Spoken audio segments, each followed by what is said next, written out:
Good morning students, I am your English teacher Miss Sapna. As you all know, in previous video we are learning about the determiners और हम जो topic cover कर रहे थे इसके अंदर वो था आर्टिकल्स का। तो आर्टिकल्स के कुछ रूल्स एंड रेगुलेशन अभी रहते हैं। लास्ट वीडियो में जहां हमने ख़त्म किया था वो था सुपरलेटिव डिग्रीज़ के बारे में कि जो सुपरलेटिव डिग्रीज़ अगर किसी सेंटेंस में आ जाती है तो उससे पहले डेफिनेट आर्टिकल का प्रयोग किया जाता है। बट क्या आपने सुना है कि जो कंपैरेटिव डिग्रीज़ होती हैं, जैसे आपकी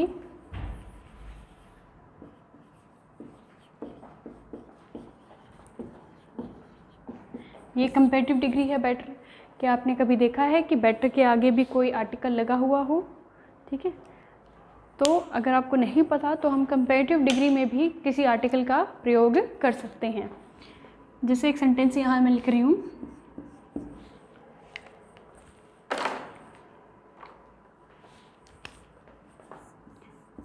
he is better than you। ठीक है, he is better than you।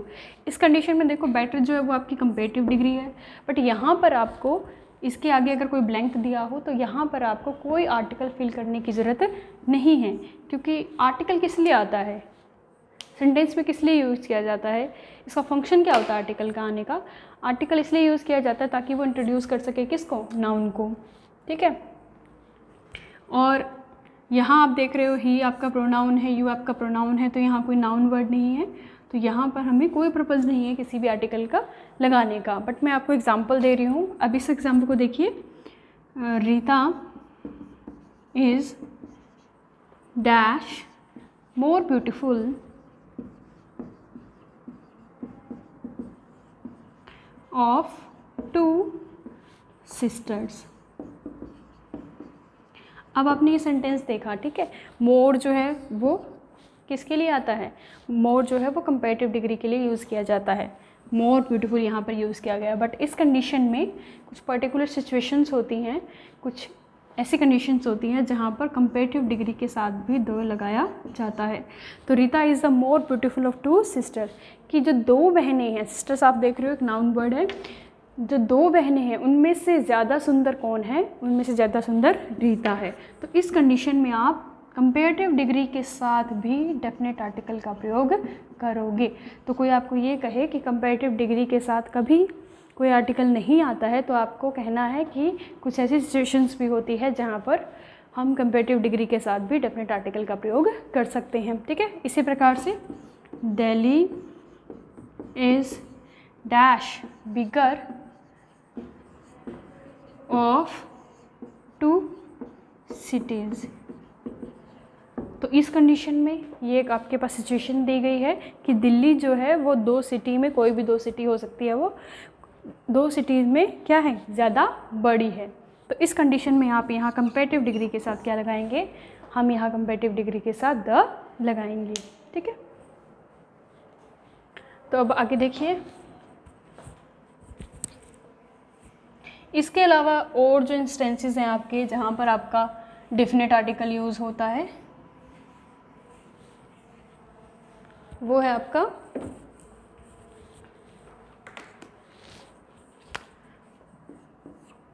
Ranges के आगे, जैसे आप कहते हैं हिमालय रेंज हो गया, गल्फ्स के आगे,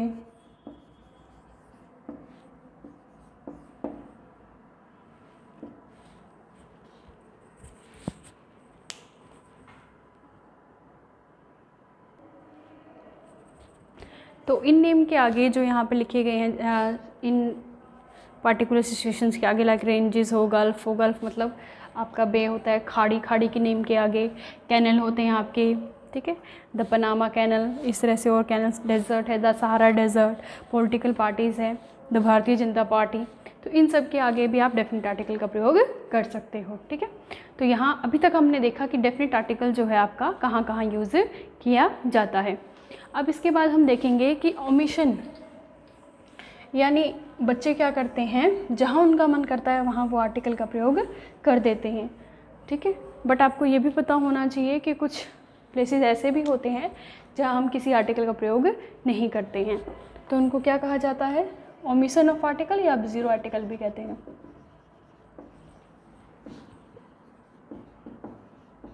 तो सबसे पहले जो है आप शुरू से पढ़ते आ रहे हैं बिफोर प्रॉपर नाउन, यानी अगर प्रॉपर नाउन दिया हुआ हो सेंटेंस में तो उसके आगे कभी भी कोई आर्टिकल नहीं आएगा। ठीक है, ये तो आपको पता ही है, मैं शुरू से बता रही हूँ आपको, जब से हमने आर्टिकल्स का डिटरमिनर्स का टॉपिक शुरू किया है कि अगर प्रॉपर नाउन दिया हो सेंटेंस में और उसके आगे कोई ब्लैंक हो तो आप बिना देखे वहाँ पर क्रॉस का निशान लगा सकते हैं या ज़ीरो आर्टिकल वहाँ पर लिख सकते हैं, क्योंकि प्रॉपर नाउन जो होते हैं वो अपने साथ कोई आर्टिकल नहीं लेते हैं। हम ऐसे नहीं कहते dash Ramesh is a good boy, तो यहाँ पे ऐसे नहीं कहेंगे द रमेश या अ रमेश। ठीक है, no need to use any article with proper noun. दूसरा है आपका लैंग्वेज के आगे, जैसे आपने एक सेंटेंस कहा I want to learn, dash English आप लिखते हैं। इंग्लिश एक लैंग्वेज है, आपको पता ही है। ठीक है, नेटिव्स को भी इंग्लिश कहते हैं, बट आपको देखना होता है कि इंग्लिश वर्ड के अगर आगे कोई आर्टिकल यूज़ किया गया है तो वो नेटिव्स है, और अगर विदाउट आर्टिकल है तो वो लैंग्वेज के लिए आया है। तो यहाँ पर आपको, और सेंटेंस की जो सेंस होती है वो भी आपको बता देती है कि जो इंग्लिश वर्ड है वो किसके लिए आया है, नेटिव्स के लिए आया है या फिर वो लैंग्वेज के लिए आया है। तो यहाँ पर I want to learn English, हम ऐसे नहीं कहते I want to learn a English, I want to learn the English. Okay, English सभी के लिए कॉमन है, अगर कोई से सीखना चाहता है तो उसके लिए आपको अ और द लगाने की ज़रूरत नहीं है, क्योंकि लैंग्वेज जो है वो अपने साथ कोई भी आर्टिकल नहीं लेती है। तो आप इसको क्रॉस कर दोगे या ज़ीरो आर्टिकल यहाँ पर फिल कर दोगे। ठीक है, I want to learn French होता है, I want to learn the French नहीं, द जर्मन नहीं, अ जर्मन नहीं। ठीक है, तो इस तरह से अगर लैंग्वेज दिया हो सेंटेंस में तो आपको वहाँ पर ज़ीरो आर्टिकल फिल करना है।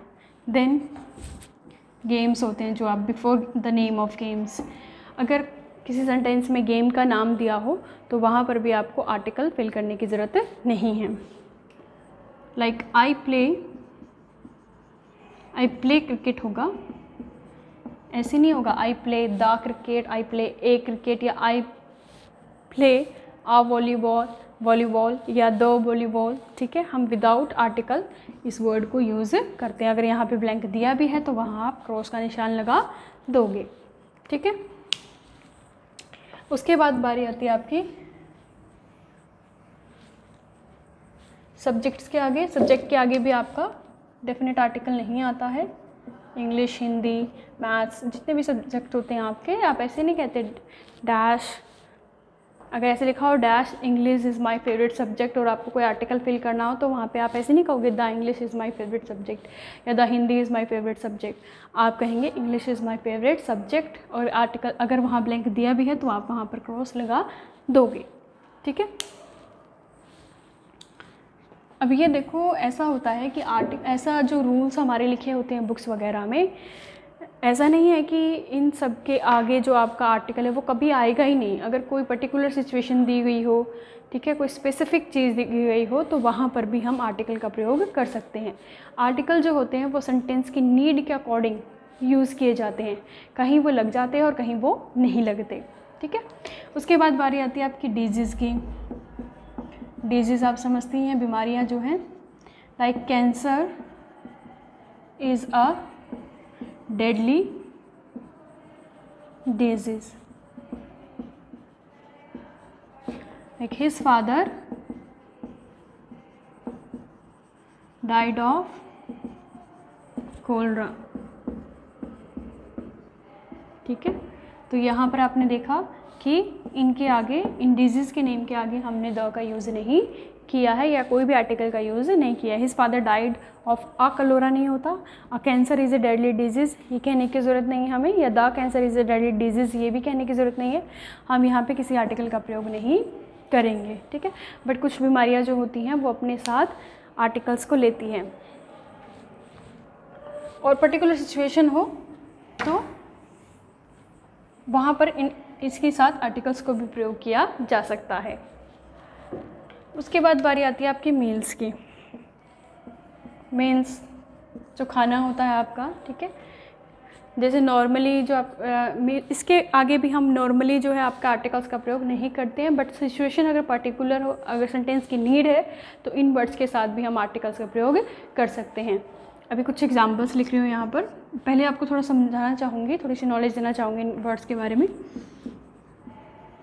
नॉर्मली जो वर्ड्स यूज़ करते हैं हम, ब्रेकफास्ट, लंच, सपर और डिनर। ओके, तो देखो जब इस वर्ड को अलग अलग लिखा जाता है, ब्रेक और फास्ट, तब हम इसे क्या बोलते हैं, ब्रेक और फास्ट। पर जब ये कंबाइन हो जाते हैं, ब्लेंड हो जाते हैं, तब इन्हें ब्रेकफास्ट कहा जाता है। Breakfast, I want to take breakfast, या I have taken my breakfast, not breakfast. क्या बोलेंगे आप इसको, ब्रेकफास्ट। ओके, अब वैसे जो फास्ट वर्ड होता है इसका हिंदी में मीनिंग होता है वर्थ, ठीक है। और ब्रेकफास्ट का मतलब क्या होता है, ब्रेकफास्ट का मतलब जैसे आप रात को सो जाते हैं, उसके बाद जब सुबह उठते हैं तो उठने के बाद सबसे पहला जो खाना आप खाते हैं या अपने फास्ट को तोड़ते हैं, उसे ब्रेकफास्ट कहा जाता है। ब्रेकफास्ट का मतलब होता है ज़्यादा हैवी नहीं खाना आपको, लाइट वेटेड होता है। अगर आप 5-6 चपाती खा रहे, पराठे खा रहे हैं तो वो ब्रेकफास्ट नहीं है फिर वो, ठीक है, क्योंकि फिर आप ब्रेकफास्ट में ही इतना ही खा रहे हैं तो आपका लंच जो है वो फिर उसको कब खाएंगे आप। और नॉर्मली जो टाइम होगा ब्रेकफास्ट का वो होगा 7 to 8। देखो वैसे तो फैमिलीज़ के ऊपर वेरी करता है कि उनका जो ब्रेकफास्ट, लंच, डिनर या सफ़र का जो टाइम है वो चेंज भी हो सकता है, या पर्सन टू पर्सन वेरी करता है, वो अपनी पर्सनल नीड के अकॉर्डिंग उसे चेंज कर सकता है। बट जो एक जनरल फॉलो किया जाता है, जनरली जो फॉलो किया जाता है वो ये होता है, ठीक है। उसके बाद बारी आती है आपकी लंच की। लंच करने का जो सही समय होता है वो 12 to 1 होता है। अगर मान लीजिए कोई बच्चा है वो 9 बजे तो सोकर उठा है, तो 9 बजे वो सोकर उठा है तो वो फ्रेश होगा, नहाएगा वहाएगा, उसके बाद वो 10 बजे अपना ब्रेकफास्ट करता है। तो अगर किसी बच्चे ने 10 बजे ब्रेकफास्ट किया तो वो 12-1 बजे लंच नहीं कर पाएगा, वो फिर 3 या 4 बजे या 2 या 3 बजे अपना लंच करेगा। अब उसने 2 या 3 बजे लंच किया तो उसका डिनर भी लेट होगा और सफ़र भी लेट होगा, ठीक है। एक कंडीशन हो रहा है, देखो मान लीजिए जो वर्किंग मैन होते हैं या वर्किंग वीमेन होती हैं, वो क्या करती हैं, जैसे सुबह लेडीज़ को काम, जैसे ऑफिस जाना होता है तो उन्हें सारा काम करके निपटा कर अपने ऑफिस में या कहीं पर भी जाना होता है। तो जो वर्किंग वीमेन होती है उनके पास ये ब्रेकफास्ट करने का टाइम ही नहीं होता, तो वो क्या करती हैं, वो अपने साथ पैक करके उसे ले जाती हैं। और वो लंच के टाइम पे यानी 12 to 1, मान लीजिए कोई लेडी जो है वो बैंक में काम करती है, तो मॉर्निंग में वो सारा काम करके अपना घर से रेडी होकर बैंक के लिए निकल पड़ती है, तो सुबह उसके पास टाइम नहीं होता कि वो अपना ब्रेकफास्ट कर सके। तो वो जब लंच टाइम होता है बैंक में 12 to 1 या फिर 1 to 2, तो उस समय वो अपना लंच कर रही है। बट अभी जो है फर्स्ट टाइम, मतलब आज के दिन की शुरुआत का पहला खाना वो अभी खाने जा रही है, तो उस समय जो है वो लंच ना रहकर वो क्या बन जाता है, वो ब्रंच बन जाता है। क्या बन जाता है, ब्रंच, ठीक है। जब ब्रेकफास्ट का पहला, मतलब मनुष्य ह्यूमन बीइंग जो है जब पहली बार अपना बर्थ खोलता है, यानी दिन का जो है वो अपने फर्स्ट मील लेता है, अगर वो लंच के टाइम पे ले रहा है तो वो ब्रंच हो जाता है, ओके। उसके बाद आती है आपकी बारी सफ़र की। सफ़र होता है आपका 4 to 5। इसमें बेवरेजेस भी ले सकते हैं आप, या फिर कोई फास्ट फूड भी ले सकते हैं, या कोई स्नैक्स वगैरह ले सकते हैं इसमें, ठीक है। ज़रूरी नहीं कि चाय के साथ आप बिस्किट ले रहे हैं, भुजिया ले रहे हैं, या फिर और कोई चीज़ स्नैक्स ले रहे हैं तो वही सफ़र में आएगा। मान लीजिए आप ऑफिस में बिज़ी हैं, अचानक से आपको भूख लगने लगती है 4 to इतने बजे, या थोड़ा सा आगे पीछे हो सकता है, तो उस समय आपको क्या करना होगा, अगर आप बाहर गली में निकल जाते हैं, मार्केट में निकल जाते हैं और आप वहाँ पर कुछ खा लेते हैं, चाट वगैरह खा लेते हैं, तो वो भी सफ़र में काउंट हो सकता है, ठीक है। उसके बाद बारी आती है आपकी डिनर की। डिनर जो होता है वो heaviest meal of the day होता है, सबसे भारी जो खाना खाते हैं आप उसको, हम उसको डिनर कहते हैं। जनरली जो है ये 7 to 8 कंप्लीट हो जाना चाहिए, 7 to 8 PM, ओके। बट हमारे जो शहरों में जो टाइम टेबल फॉलो होता है, अब आप कह सकते हैं कि आप कोई वर्किंग पूरी फैमिली जो है वो वर्क करती है, कोई कभी आ रहा है कोई कभी आ रहा है, वो लेट ही हो जाते हैं खाना खाने में। अगर कोई वुमेन वर्किंग है तो वो 6 बजे अगर ऑफिस से आ रही है, 7 बजे ऑफिस से आ रही है, तो वो कैसे रेडी कर सकती है खाना इतनी जल्दी? वो खाने को लेट रेडी करेगी तो सब खाना लेट ही खाएंगे, ठीक है। जनरली जो टाइम टेबल फॉलो किया जाना चाहिए वो ये होना चाहिए, बट बहुत रेयर ऐसी फैमिलीज़ होती है जो इस टाइम टेबल को फॉलो करती है। ये तो इनसे रिलेटेड नॉलेज थी जो मैं आपको देना चाहती थी। तो जब आपको ये वर्ड्स दिखाई दे किसी सेंटेंस में, इनके आगे आप डेफिनेट आर्टिकल का प्रयोग नहीं करते हो, बट एक बात को ध्यान रखिएगा, इन वर्ड्स के साथ भी आप क्या लगा सकते हैं? डेफिनेट आर्टिकल लगा सकते हैं, बट आपको अगर सेंटेंस की नीड है, सिचुएशन ऐसी दी गई है, तो वहाँ पर भी आप आर्टिकल का प्रयोग कर सकते हो, ठीक है।